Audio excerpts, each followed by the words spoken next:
नमस्कार मित्रांनो, आज आपण इयत्ता 6वीसाठी जनरल सायन्स यामधील पहिले प्रकरण अभ्यासणार आहोत. The first lesson of standard 6th natural resources, नैसर्गिक स्रोत. Page number 1. Natural resources may be primarily three types: air, water and land. हवा, पाणी आणि जमीन. जर आपण आकृती 1.1 पाहिली तर त्यामध्ये तुम्हाला या पृथ्वीच्या भूभागाच्या वरती 3 थर दिसतात. 3 layers are there. Lithosphere is the lowermost layer, hydrosphere upper to that lithosphere, and atmosphere. What is lithosphere? शिलावरण, जो जमीन आणि खडकाचा भाग आहे. Above to lithosphere there is a हायड्रोस्फिअर.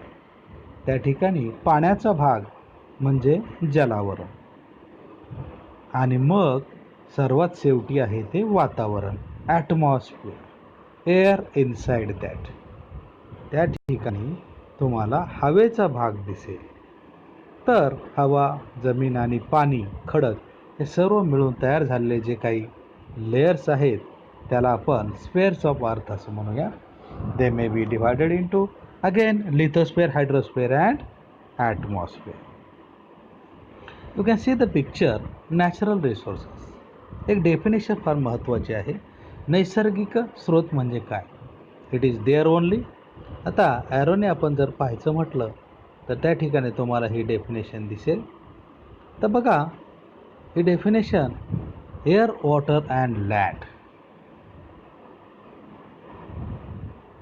Air, water and land are the factors important for sustaining the living world on the earth and for fulfilling their basic needs.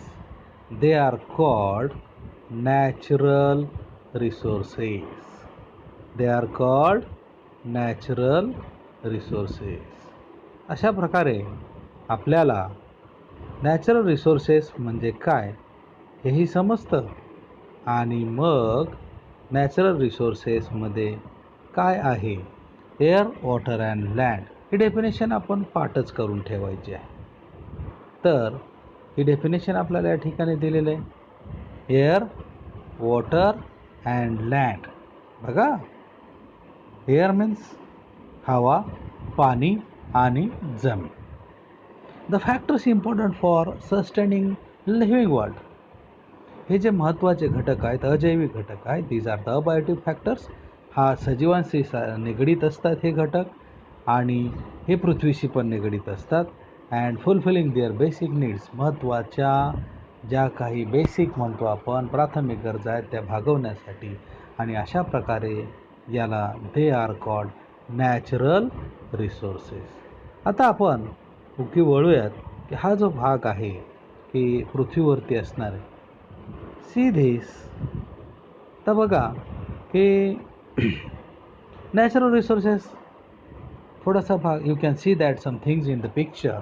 जर आकृतीत आपण पाहिलं तर आपल्याला हे दिसेल की हे जे नैसर्गिक स्रोत आहेत, हे नैसर्गिक स्रोत आपल्याला कशा पद्धतीने दाखवता येतात. Thus all things, some water, land and in the sky, that is in the air. हे हवेमध्ये आहेत आणि हे आपल्याला अशा प्रकारे दिसतात. Water, land, that is in the air. आता हे सर्व मिळून thus all things in the earth are associated with the water and land. Air, water and land are called earth atmosphere. पृथ्वीचं एक वातावरण. तर बघा दिसतंय या ठिकाणी atmosphere, hydrosphere, लिथोस्फिअर respectively. Moreover, different living things, these three spheres of the earth, the living things and the parts of the lithosphere, hydrosphere and atmosphere which they occupy together are called biosphere. या ठिकाणी हे सगळेजण मिळून त्याला आपण biosphere किंवा एक जैविक आवरण असे म्हणतात. We have learned all the things that is in previous book or 5th standard. आपण 5वी मध्ये ह्याचा अभ्यास केलेला आहे. Atmosphere in the layer. आता मग आपण खाली आकृती 1.2 पाहणार आहोत. This diagram.